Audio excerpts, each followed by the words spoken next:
A year ago, I stumbled upon something I had never seen before. This is a terrarium. A self-sustaining chunk of rainforest housing countless species of plants and animals, just chilling on a bedside table. When I saw this, I thought it was the coolest thing I'd ever seen. It struck me that my bedroom clearly was in dire need of some terrariums, and also a bedside table. So I got to work. I wanted to make 2 enclosures. The first, a paludarium for all sorts of terrestrial and aquatic life, and the other, a terrarium for a very rare species. So rare that you may have never seen it before. This is a transparent frog, and that is its beating heart.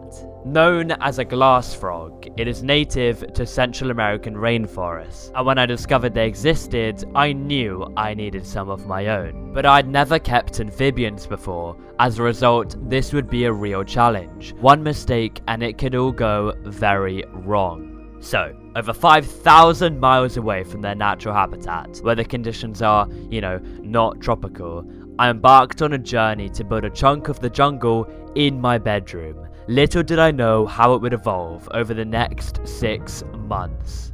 It all began with this second-hand Exoterra enclosure, which I was going to transform into a rainforest, and also all of these supplies. Maybe too many supplies. Well, I brought it to a bigger table, and got to work. Firstly, by removing the disgusting background it came with, and replacing it with a ghost wood branch, the centerpiece of the terrarium, which the plants will be able to grow all over. Speaking of plants, there would also be plants accompanying the branch, and plants need pots. So, I arranged the pots into suitable positions to fit in as many plants as possible, and locked them into place with spray foam, suspending the branch with rope as I spray foamed the entire back wall. Over the next 2 hours, this foam expanded, swallowing up the hardscape. But comparing this to a typical rainforest, I'm sure you can notice a difference. Usually rainforests aren't grey.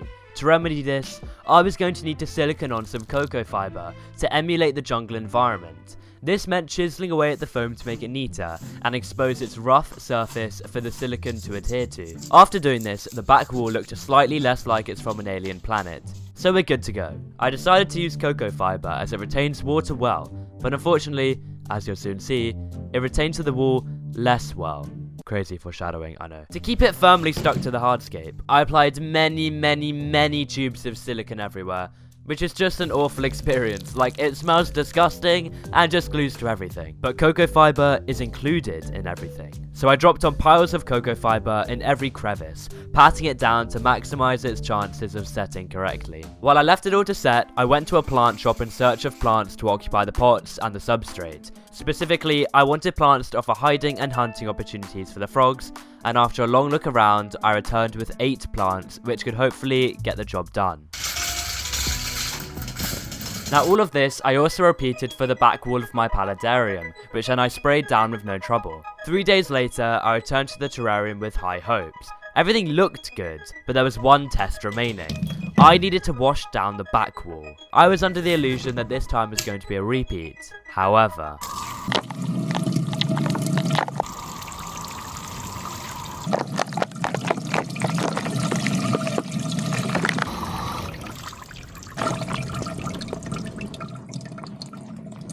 I don't know if the pressure was too high, but immediately a giant chunk of cocoa fibre fell off, and that wasn't the end of it. After the wash, it looked, well, awful. So while I was thinking about how I'd fix a back wall, I got back to working on the paludarium. So I wedged the back wall into the tank, and it was done. It was finally time to introduce it to my bedroom's apex predator. He seemed to enjoy it. A paludarium was 2 elements, a terrestrial element and an aquatic element.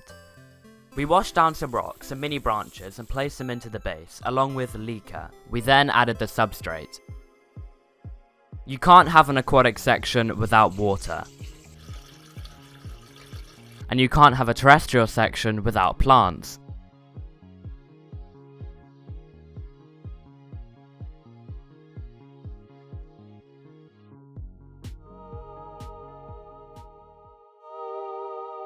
During the day, this plant opens its leaves and closes them at night.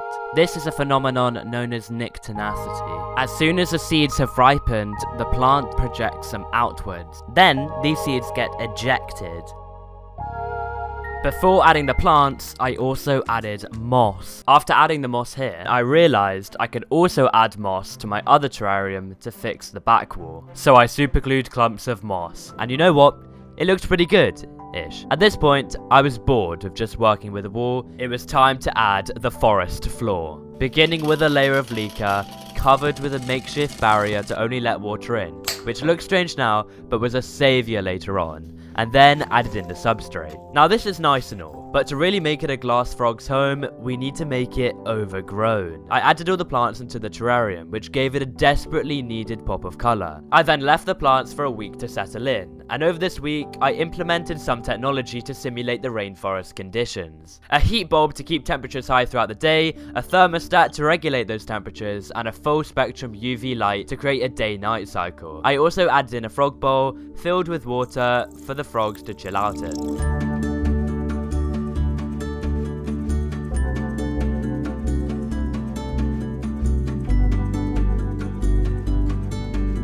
But there was another problem slowly creeping in. A problem that could jeopardize the entire ecosystem. A mold outbreak. But hold up, the outbreak hasn't happened yet. So to prevent it, let's make the terrarium bioactive by adding springtails, mini speckled woodlice, and giant orange woodlice, which are all detritivores and will eat the mold. But would they survive?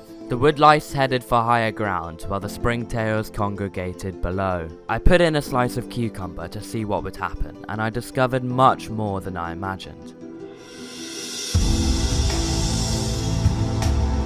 I found adult and juvenile slugs. Thankfully, both the woodlice and springtails were thriving. One of the weirdest things I saw was all of these springtails suddenly burst back into life. It was around this time that I added rain.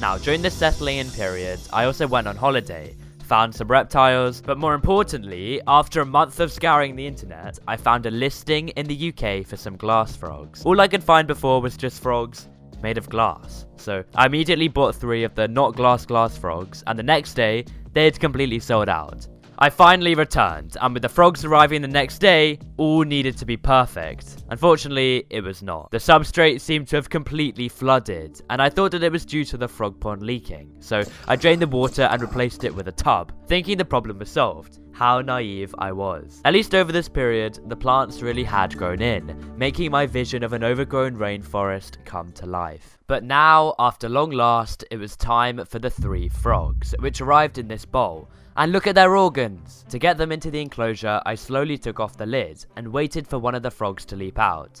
And eventually...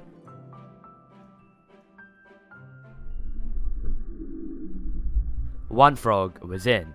Now on to the second, but what I didn't account for is that the first frog may try to jump back out, which was quite a surprise. Oh my god!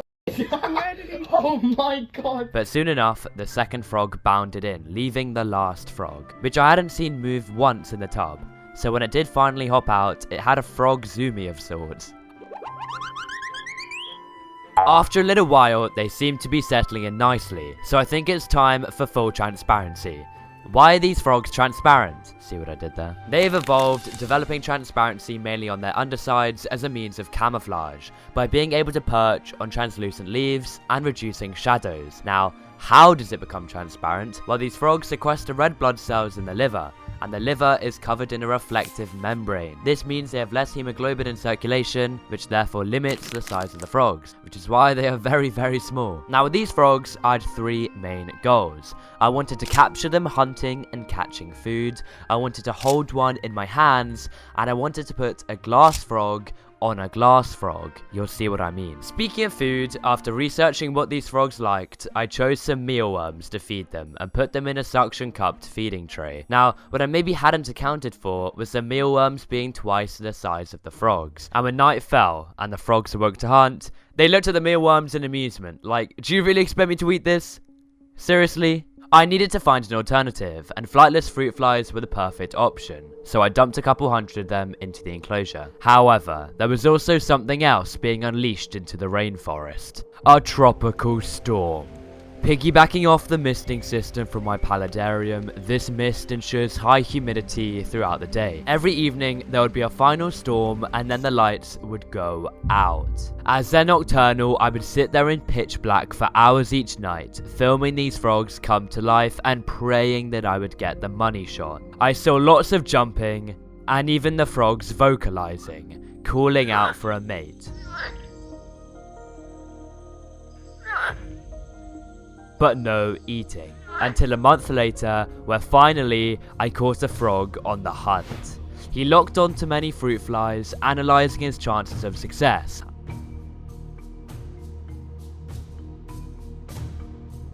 And after hyping himself up to do it, he finally leapt. And missed.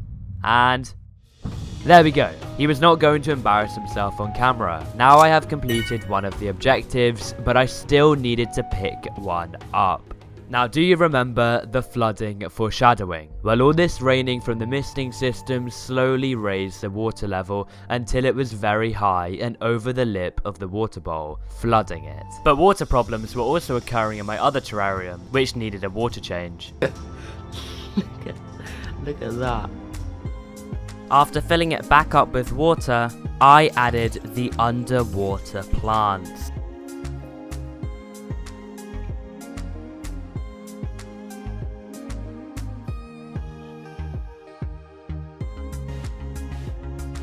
I began the process of preparing the paludarium for larger life forms, like shrimps and millipedes. What I didn't expect was for snails to hitch a ride on the aquatic plants.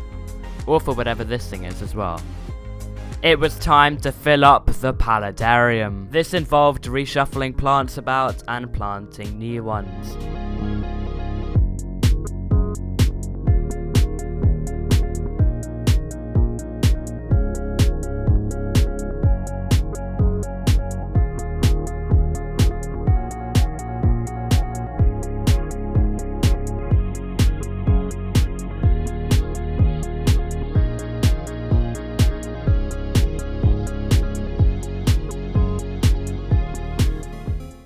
Before adding the millipedes, I had to fix the water problem. I needed to add a drain to lower the water, but to do that, I would need to drill a hole into the glass, risking the entire terrarium shattering. So instead of draining the water from the bottom, the only other option was pumping the water from the bottom out the top. I ordered the necessary supplies, and while I was waiting, this arrived. A third glass frog. For weeks, all I could find online instead of real glass frogs were just these, so in order to get one back, I wanted to place a real glass frog on a frog made of glass. So I tried to pick one up, and after rudely waking him up, he hopped on. But seemingly, he didn't want to leave me. I thought he would be terrified of me, but he just climbed around my fingers, looking back at his home. This is my pet glass frog, and now with that objective ticked off, I just need to get him onto the glass frog, which he really didn't want to do. Maybe he thought it was real. I don't know, Google sure did. But eventually, after some gentle nudges in the right direction, he was on, albeit briefly. The supplies for the pump finally arrived. I unpacked it all and then threaded the tubing through the mesh at the top of the terrarium. I then put the other end into a state-of-the-art reservoir, a bucket, and used the pump to drain the water. And after having manually siphoned out water for months, this felt very refreshing. I then attached a filter to stop it getting clogged and shoved it right down to the drainage layer, wedging it under the makeshift barrier. And when I turned it on, the water was all pulled out. I had not seen the leaker dry for months. The water problem was at last fixed and the frogs could live in peace. And finally, I added back the frog bowl as I realized it was not the source of my water troubles. After 6 months, this jungle rainforest ecosystem has been fully established. The fruit flies reproduce in mass numbers, feeding on leaves. Their population is kept in check by the glass frogs. Any decaying materials or mold ground are kept in check by the springtails and woodlice, and when they die,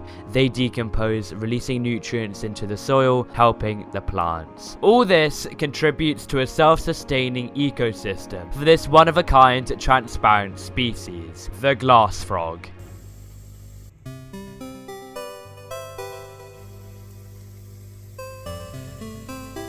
It's not perfect, but it's a start. And on that note, it's time to add the millipedes. Bumblebee millipedes can secrete a noxious fluid from pores along their bodies as a defense mechanism.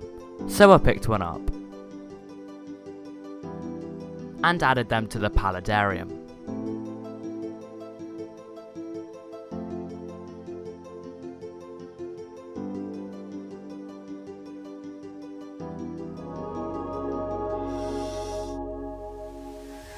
This is a devil's coach horse beetle, capable of destabilizing my entire ecosystem. However, there is a very good reason for why I added him to my thriving terrarium.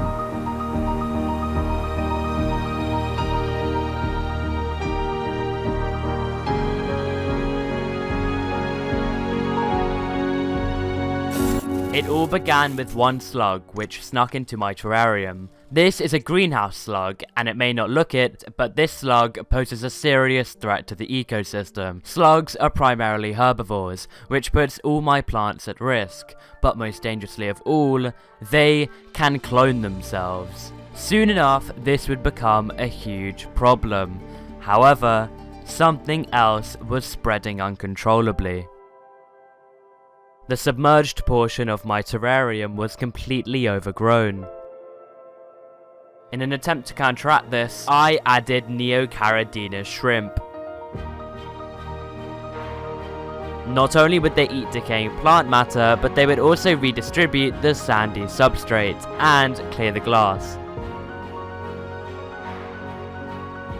Heading back up to the surface, it is almost time to introduce an apex predator. This is because the greenhouse slugs are hermaphrodites, meaning they can reproduce via asexual reproduction, and they would not stop cloning.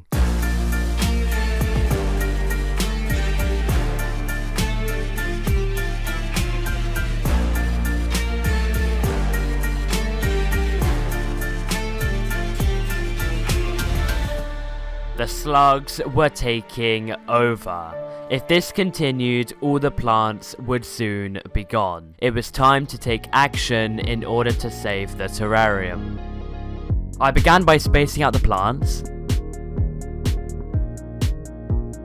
then thickening the substrate, and finally adding new plants.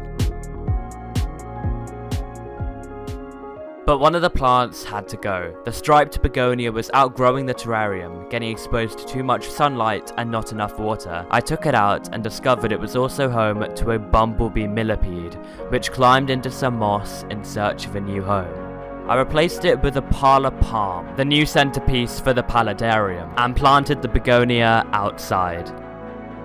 And after all this, it was time to add the devil's coach horse beetle, the largest species of rove beetle, believed by the Irish in the Middle Ages to be the incarnation of the devil. Its body is akin to a scorpion, with powerful jaws that deliver a painful bite even to humans. The beetle's favourite snack is slugs. However, instead of the slugs, he went to scope out the sphagnum moss, the same moss which the bumblebee millipede had recently called home. And soon enough, the beetle attacked.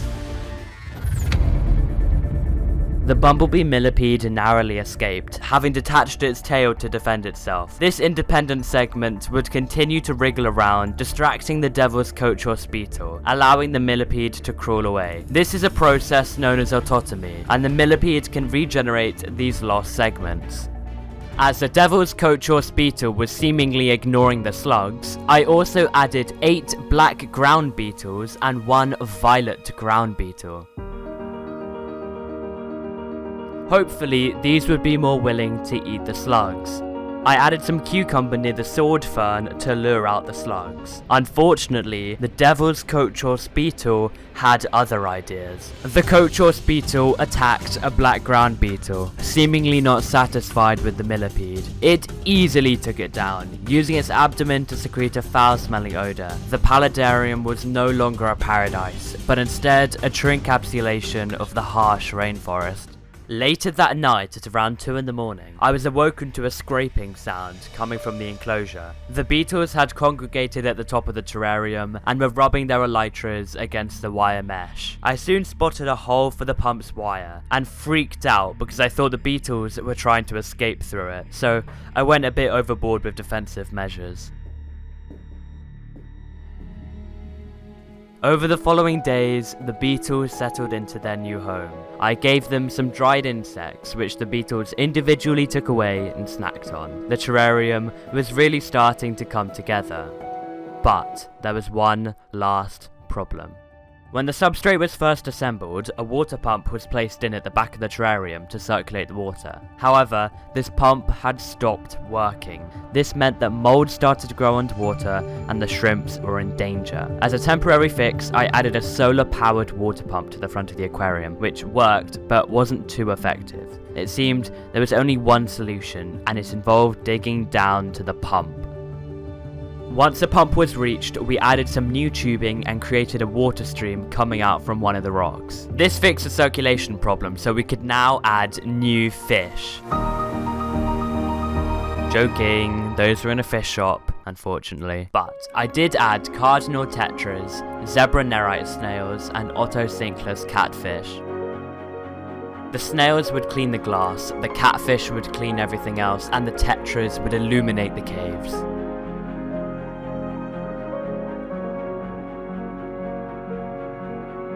And finally, the terrarium was thriving. Well, that is until the geckos arrive.